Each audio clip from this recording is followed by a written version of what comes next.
Olá, caros alunos, gestores, tutores, coordenadores de polos, todos vocês aí que são aqui dos cursos de licenciatura, também demais alunos do Centro Universitário Internacional Uninter.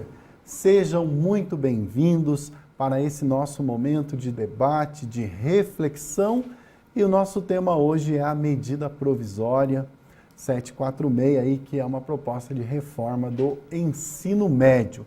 E pessoal, nós trouxemos aqui gente boa, gente muito bem preparada para dialogar com a gente sobre essa medida provisória e todos os impactos aí que ela pode ter. E claro, vocês, todos nós aqui envolvidos com cursos de licenciatura, sabemos também da importância aí de estar bem a par disso, né? O que está acontecendo, o que é mesmo essa proposta. Então nós também tivemos aqui essa iniciativa de trazer esse debate e quero desde já convidar vocês, eu vi que o pessoal está aqui já no chat, pessoal, fique à vontade, olha, participem, envie aí os seus questionamentos, comentários, fiquem à vontade, participem mesmo, tá? É muito importante a participação de vocês nesse nosso momento de diálogo, debate, reflexão. Não é isso mesmo, professor Everson? É isso, professor Luiz. Quero agradecer o convite, né, para participar aqui desse momento, agradecer especialmente ao Uninter, que oportuniza, né, um momento bacana de trazer professores, pesquisadores da área, pessoas que estão acompanhando aí essa conjuntura, né, bastante instigadora e que vão nos ajudar um pouco a entender né, o que está acontecendo, trazer algumas informações, nos ajudar aqui com uma análise de conjuntura, né? Enfim, é um momento em que a Uninter quer colaborar com seus alunos, né, para qualificar um pouco esse debate, né, tão polêmico, tão controverso, e também uma oportunidade que a Uninter cria para que a gente possa ter não diria uma resposta, né, mas um entendimento, um posicionamento. Então, eu sou o professor Everson, tutor dos cursos de Filosofia e Sociologia, sou das duas áreas de Filosofia e Sociologia, e estou aqui hoje com dois professores tarimbados aí na área da educação que vão nos ajudar. Quero passar a palavra para o professor Rui Valese. Boa noite, professor Luiz Fernando, boa noite, Everson. Boa noite, Marcelo, que vamos conversar um pouquinho aqui sobre a medida provisória 746. Boa noite, alunos que estão participando e vão nos ajudar a compreender um pouco mais essa medida. Eu sou professor da Rede Estadual de Ensino do Estado do Paraná, leciono as disciplinas de História e de Filosofia, e também sou professor da Uninter, tanto na modalidade presencial quanto à distância. E tenho conversado com os alunos e com os professores também, tanto na escola em que trabalho como em outros espaços, a respeito dessa medida provisória e principalmente dos impactos que ela traz para a educação, naquilo que ela se propõe, né, se ela for levada a cabo, dos impactos que ela apresenta para a educação, não somente para quem vai cursar o ensino médio, mas também os impactos que ela pode ocasionar tanto na organização do trabalho como também nos cursos de graduação. E daí a gente deixa para as perguntas conforme elas forem apresentando, né, a gente vai conversando um pouco mais sobre essa medida provisória. Professor Marcelo, nós queremos aqui agradecer, né, a vinda do professor Marcelo, que é do Colégio CEP, e vai aqui nos dar uma palavra, fazer um pequeno preâmbulo, né, do que nós vamos estar discutindo. Professor Marcelo, seja bem-vindo. Bom, primeiramente, boa noite, Everson, boa noite, Rui, boa noite, Luiz, e boa noite a todos que estão nos acompanhando. Eu acho que a MP, né, ela, primeiro de tudo, a gente precisa entender o que é uma MP. Uma MP, a medida provisória, ela é um mecanismo que ela, a partir do momento em que o presidente, né, decreta essa MP, vamos dizer assim, né, assina essa MP, ela já passa a ter uma validade de lei, uma validade legal. E ela já começa a ser implementada no conjunto da sociedade, né? Esse é um primeiro ponto, mesmo antes dela tramitar, ser discutida, ser debatida e ser aprovada de fato, né? Então são 120 dias aí que ela vai estar tramitando. Outra questão que eu quero colocar sobre essa MP é que não dá para entender ela sem contextualizar digamos, as outras mudanças que estão acontecendo no país. Nós temos hoje um cenário onde tem uma PEC, um projeto de emenda constitucional, que de alguma forma vai ter um impacto bastante profundo, né, na educação, na saúde, nas áreas de gastos sociais. Essa emenda constitucional proposta pelo governo, ela já foi aprovada em primeiro turno, agora recentemente, ela já está sendo encaminhada agora à votação em segundo turno no Congresso Nacional, e a tendência é que ela vá bastante rápido para o Senado, para terminar de ser concluída. Então eu acho que aqui a gente vai ter que abordar um pouco de qual é o significado, o conteúdo, o contexto desse projeto de emenda constitucional, para poder entender por que se propõe essa medida provisória 746 como proposta de mudança do ensino médio. Porque se você tem uma lógica de redução de gastos, corte de gastos por 20 anos nas áreas sociais, não há como oferecer uma educação como ela é hoje.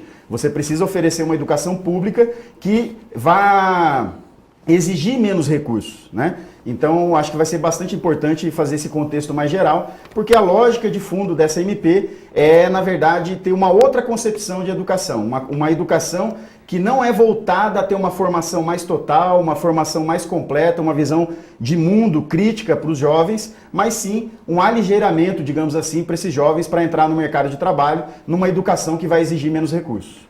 Muito bem. Queridos alunos, nós estamos aqui com o chat. Antes de iniciar o chat, só vamos lembrar um pouquinho da contribuição de Montesquieu. Lembrando que nós estamos aqui com a forte presença do curso de Filosofia e Sociologia, e o Montesquieu, na obra Espírito das Leis, estabelece a discussão sobre a tripartição dos poderes, né? A ideia de que os poderes precisam ter equilíbrio, né? Então, o sistema de peso e contrapeso. A medida provisória, ela surge com uma tentativa, digamos assim, de calibrar essa relação de poder. Porém, ela só é justificável em casos de emergência, né? Então calamidades, uma questão de uma epidemia, uma questão mais grave e de interesse público urgente. Veja, do jeito que ela está proposta, ela simplesmente atravessa um processo de diálogo que já vinha desde 2013, com o projeto de lei 6480, que propunha, né, a modificação, a reforma no ensino médio, que todo mundo concorda que precisa mesmo, mas dentro de um processo democrático, ouvindo os coletivos, ouvindo familiares, alunos e professores.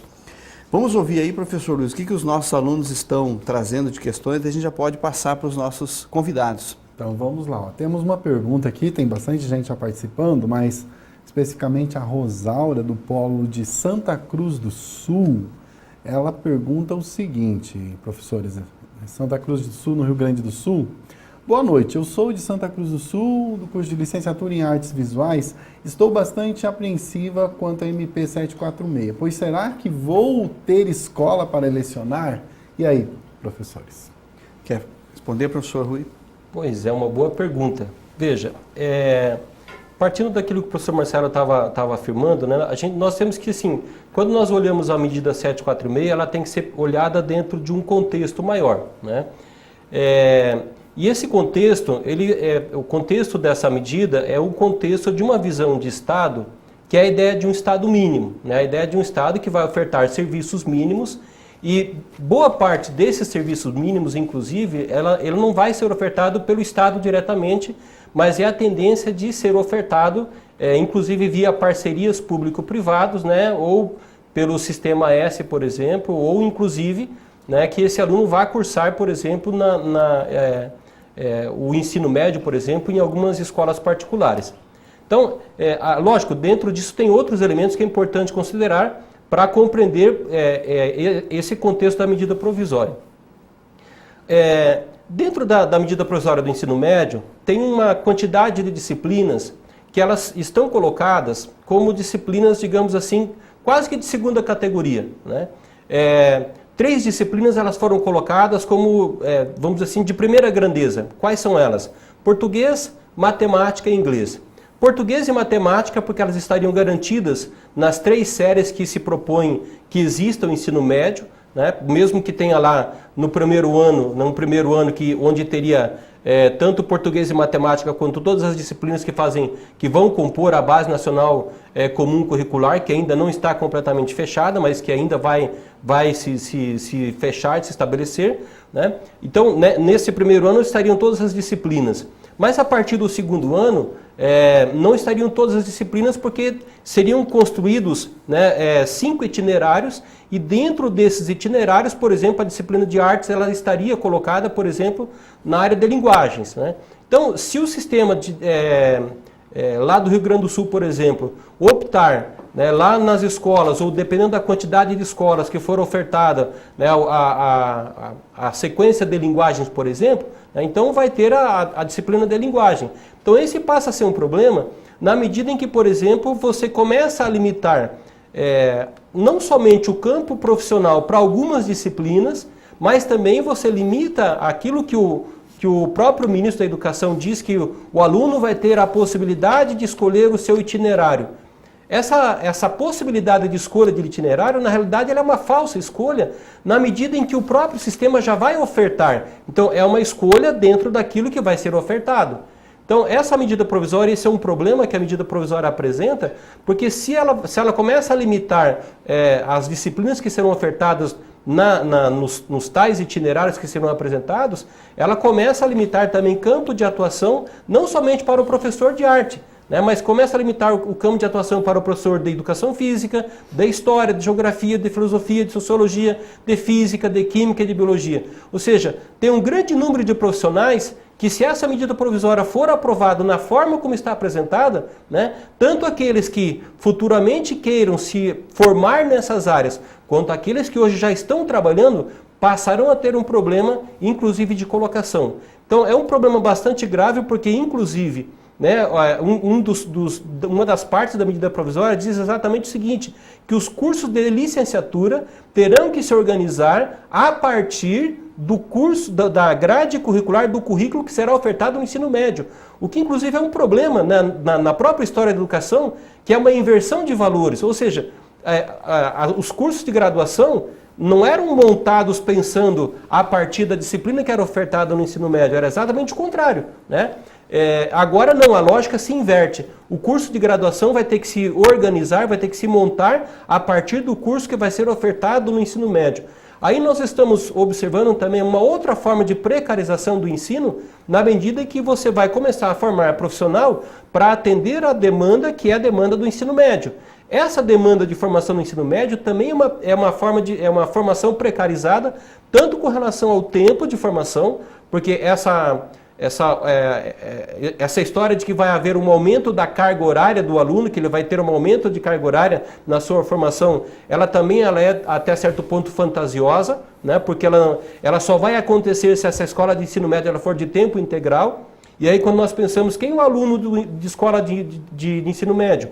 É o aluno de 15 a 17 anos de idade. Esse jovem, na maior parte das famílias, ele já precisa começar a trabalhar. Como é que ele vai fazer uma escola de tempo integral se ele precisa ao mesmo tempo estar trabalhando?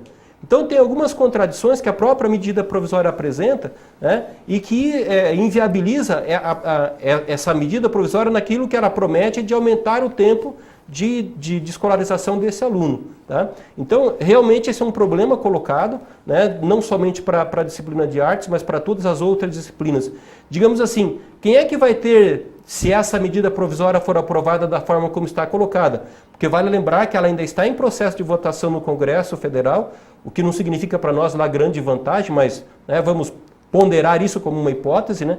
Já tem mais de 500 emendas de alteração, algumas delas talvez pior do que a própria medida provisória, mas ela pode ainda ser emendada, né? Mas se ela for aprovada dessa forma, quais são as disciplinas que teriam esse mercado de trabalho garantido? Português, matemática e inglês. As outras demais, e nós aqui fazemos parte de um grupo de professores dessa área, digamos assim, estaríamos correndo o risco de, num futuro não muito longínquo, né, estarmos desempregados. E isso é um problema, não só do ponto de vista do emprego, né, que é um detalhe. Né? Nós temos que pensar o seguinte, quando a medida provisória fala, por exemplo, e a gente tem que olhar a medida provisória no seu todo, é isso que eu quero chamar a atenção. Quando a medida provisória fala de integralidade, ela não está falando de uma formação integral do sujeito, ela está falando de tempo integral do sujeito na escola. Né? E nós temos que pensar a formação integral do sujeito, não do tempo integral, não do tempo cronológico, mas de uma formação integral. E nessa perspectiva, a disciplina de artes, assim como todas as outras disciplinas que hoje compõem o currículo do ensino médio, é fundamental. É fundamental a educação física, é fundamental a filosofia, é fundamental a sociologia, como todas as outras, para formar esse sujeito integral. Não esse sujeito particionado, dividido, fragmentado. Não sei se o professor Marcelo quer complementar um pouco mais. Eu queria só fazer um comentário aqui, ó. Já passo para o Marcelo. É interessante notar que no Paraná, e me parece que em algumas partes do Brasil, está ocorrendo um movimento, né, de reação dos estudantes secundaristas e de não concordar com essa medida provisória, tendo em vista que ela, como o professor Rui já falou, né, vem a afetar drasticamente a estruturação da escola, o funcionamento, né, a formação dos alunos, a carreira dos professores, então ela tem várias implicações. Mas o Rui colocou bem aqui em relação a uma formação, a um retorno, né, de uma formação talvez positivista, tecnicista, mais ligada ao mercado, direcionada aos, digamos assim, aos pobres e aos filhos da classe trabalhadora, enquanto que fica um outro segmento de uma educação mais elitizada, direcionada à formação superior. Professor Marcelo, podemos dizer assim, ó, nem só o mercado, nem só o vestibular, né? Quer dizer, hoje o foco das escolas está muito também na questão do vestibular, nota do Enem e tal. A medida provisória direciona um pouco para o mercado. Qual seria, digamos assim, uma terceira via aí nesse processo, na sua visão? Antes de responder, vamos só dar mais uma olhadinha no chat e ver o que tem ali. Isso, junto com a pergunta aí, né, o pessoal aqui, ó, o Luiz Felipe, ele é de Bauru, São Paulo, e ele pergunta quais seriam os prós e os contras da MP 746. Acredito que os professores já começaram a falar isso. O Fabrício Barbosa, também é de Betim, Minas Gerais. Ele diz, eu li uma matéria que diz que até 2018 serão abertas 500 mil vagas. Então haverá escolas que não terão tempo integral? O Wagner, que é de Cascavel, no Paraná. As diretrizes da MP também serão obrigatórias para as escolas particulares? Acredito que está bom, depois nós fazemos mais. Bom, primeiro sobre essa questão se vão ser para escolas particulares ou não. Isso daí pode ser flexibilizado para as escolas particulares, elas vão ter que cumprir, né? Mas existe uma prerrogativa de ser flexibilizado pela questão do sistema jurídico nacional, né? Mas a gente não sabe ao certo como isso vai ficar. Com relação à questão que foi comentado aqui, né, sobre uma terceira via, né, o que seria a alternativa a isso? O que eu vejo? Eu vejo que a MP, na minha leitura, no estudo que eu fiz, ela, na verdade, ela precisa ser barrada, ela não pode andar para frente, porque assim, não vejo pontos positivos, porque ela expressa uma concepção de educação que não tem nada a ver com a concepção de educação que o movimento de educação vinha construindo no Plano Nacional de Educação. Ainda que o Plano Nacional de Educação não tenha sido tudo aquilo que o movimento que construiu esse debate reivindicava, a gente teve diversos pontos que significam um avanço, né? Então, assim, 10% do PIB, por exemplo? 10% do PIB para a educação, porque o central aí tem a ver com os recursos, né? Primeiro de tudo, você ter recursos suficientes para poder manter uma escola que seja uma escola que, ao contrário de ter o foco de formar o aluno para o mercado, né? Porque esse formar para o mercado, ele também, o foco dele, em certo sentido, ele está direcionado para o vestibular, né? Porque o mercado, ele vai ter distintos caminhos. Né? Você vai ter aqueles filhos da classe trabalhadora, o pessoal mais humilde, né? Os jovens mais humildes, os adolescentes mais humildes, que vão ter dificuldade em fazer um trajeto educacional que possibilite ele acessar a universidade pública, né? Essa é a realidade. A realidade social, né, ela influencia muito no trajeto e na trajetória escolar do aluno. Então, assim, tem aqueles, né, que conseguem, nessa trajetória, acessar a universidade, né, o ensino superior, mas dentro do foco de ter, digamos assim, uma qualificação melhor do que aqueles que acabam indo para ser mão de obra mais barata. Então, o que a medida provisória ela faz? Primeiro, que ela vai colocar esses alunos, a grande massa de alunos, né, a uma educação muito mais precarizada, que vai oferecer português, matemática e o inglês apenas. né? E eu acho que é importante a gente refletir do porquê do inglês também, né? Por que a língua inglesa ela é oferecida dentro das 3 prioridades, né, que vão ser oferecidas? Porque, na verdade, é o seguinte, o que basta nessa proposta de educação? Basta um aluno que, com o estudo da linguagem, ele saiba se comunicar basicamente, com a matemática, ele saiba fazer operações básicas e mínimas, e o inglês, ele domine o inglês básico e mínimo. Por quê? Porque o que nós estamos vendo na reconfiguração do trabalho mundial, né, de como está sendo reconfigurado, o Brasil ele está sendo relegado a ser um produtor de commodities, né? E vai mudar um pouco dessa matriz econômica que nós temos hoje no país. E como que vai ser? Nós vamos importar bens de capital, que são o quê? Que são máquinas, equipamentos, tecnologia, tem valor agregado, né? Que tem valor agregado. Então essa indústria, a tendência dela é estar se localizada na China, na Índia, em outros lugares. E o Brasil o foco vai ser produção de commodities, que é o quê? Oferecer mão de obra. É matéria-prima, né? É petróleo, produção de soja para ração e para servir de base para a indústria alimentícia, minérios. Professor, sem querer interromper, o senhor só aproveitando a parte, o senhor acha que haveria aí uma ação estratégica, por exemplo, em termos globais, digamos assim, uma intencionalidade imperial, digamos assim, porque alguns colocam a seguinte questão, que já estariam sendo lançadas as bases para um retorno da discussão da ALCA, né? E aí o Brasil, na divisão internacional do trabalho, entraria, além da questão das commodities, entraria, por exemplo, como oferecer uma mão de obra minimamente qualificada. Você acha que isso procede? Eu acho que isso está em debate, né? Tanto é que o Serra está falando da questão de acabar com o Mercosul, né? Então, assim, o Serra está empenhado nessas articulações, né? Eu acho que tem uma proposta, digamos assim, do capital internacional, eu acho que tem. Como ela vai se concretizar vai depender dos conflitos, porque entre os setores da economia também existe muito conflito, né? Então a gente não sabe ao certo como as coisas vão se configurar. O fato né, essa proposta de educação, de fato, ela é agora, na verdade, a gente vinha nos últimos anos formando, né, com uma qualificação que não era o que a gente queria, mas oferecia uma educação mais abrangente para os jovens, né? Agora não. Agora de fato, uma mão de obra que vai ser menos qualificada. Então, nesse contexto aí, essa terceira via, para responder aquilo que você colocou, eu acho que a terceira via que a gente tem que reivindicar é um plano nacional de educação, de fato, com os recursos que a gente precisa. Você retomar o debate anterior. E eu queria colocar um detalhe, que já é uma derrota para nós. O pré-sal, ele foi já entregue. O pré-sal, ele era de exploração exclusiva da Petrobras. Agora não é mais. Não é mais. Ou seja, a conquista que nós tivemos dos recursos do pré-sal estarem vinculados à educação, não existem mais.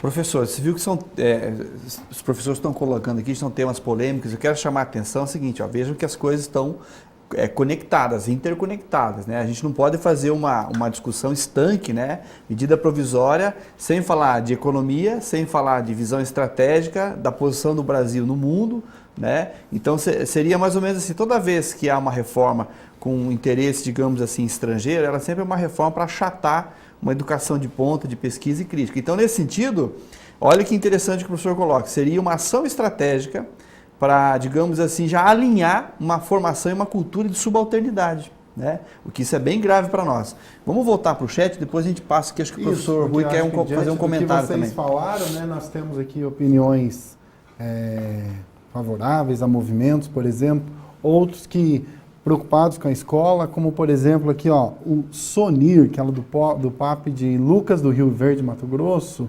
Senhores professores, boa noite. Sou estudante de Sociologia, UNB. Desde aquela época, todas as vezes que eu ouvia se falar de qualquer mudança no sistema educacional brasileiro em algum grau, a polvorosa se instaurava. A despeito de todos os falatórios e debates acalorados, a educação brasileira caminhou para trás, segundo todos os índices de auferimento mundiais. Até o MEC reconhece. Por isso pergunto, antes de se falar que essa MP é boa ou ruim, não seria melhor tirar as escolas da influência dos sindicatos e dos partidos políticos e devolvê-las aos professores e aos alunos posto que, ao contrário de professores, os sindicatos e os partidos apenas se preocupam com suas agendas ideológicas e de poder, deixando a educação relegada a um plano ínfimo de relevância real. Antes de passar a palavra para vocês, aqui também temos a opinião do Anderson, de Maricá, no Rio de Janeiro. Eles querem formar trabalhadores específicos e não formar pensadores. O Anderson Dutra, também de Maricá. No bloco anterior, os professores falaram que não existe um conhecimento isolado, mas conhecimentos que vagam por todas as disciplinas. Com o SMP, perde-se um leque de bases que complementam a formação de futuros professores. Também a Liliane Medeiros, de Fonseca, ela é de Florianópolis, Santa Catarina. Estou totalmente de acordo com os movimentos que se organizam contra a implementação desta MP 746. A Liliane também comenta, boa noite, como poderão abrir vagas se o teto de gasto terá que ser mantido, segundo a PEC 241. Isso mesmo. Esta MP tem tanto furo que mais parece algo para distrair a nossa atenção de tantas coisas graves que estão acontecendo no nosso país, pois não vejo como esta se estabelece. Mais um aluno perguntou, Marco Antônio, quer dizer que alguns alunos poderão se formar e não poder ir para a sala de aula? E também tem uma pergunta aqui, se os professores percebem algo de positivo nesta nossa MP. Então tá, acho que vamos ter que deixar para responder no próximo, né? Agora falta um minuto para o nosso intervalo. Eu faria um comentário assim, a provocação, né, que os alunos nos fizeram é muito oportuna para gerar debate. Mas a ideia de colocar o ensino integral, ela é interessante. Não no formato que esse está se propondo, mas o sonho de uma educação integral ele existe já é antigo, né? A ideia de você trabalhar por área também é interessante e já existe em alguns países, como a Finlândia, já está implementando, mas é uma outra trajetória, com outras políticas, com outro tipo de investimento e outra cultura. Então, sonhar com uma educação integral é algo bacana. Sonhar no ensino por área, que fuja as gavetinhas do positivismo, também é interessante, mas não parece que isso está contemplado no modo como a coisa vem sendo anunciada, né? Está se deixando de lado os coletivos. Vamos deixar os professores pensando então, e depois a gente abre aqui com o professor Rui, né, fazendo alguns comentários em relação às questões. Obrigado por enquanto, nós voltamos daqui a pouco, tá, pessoal? Não saia daí!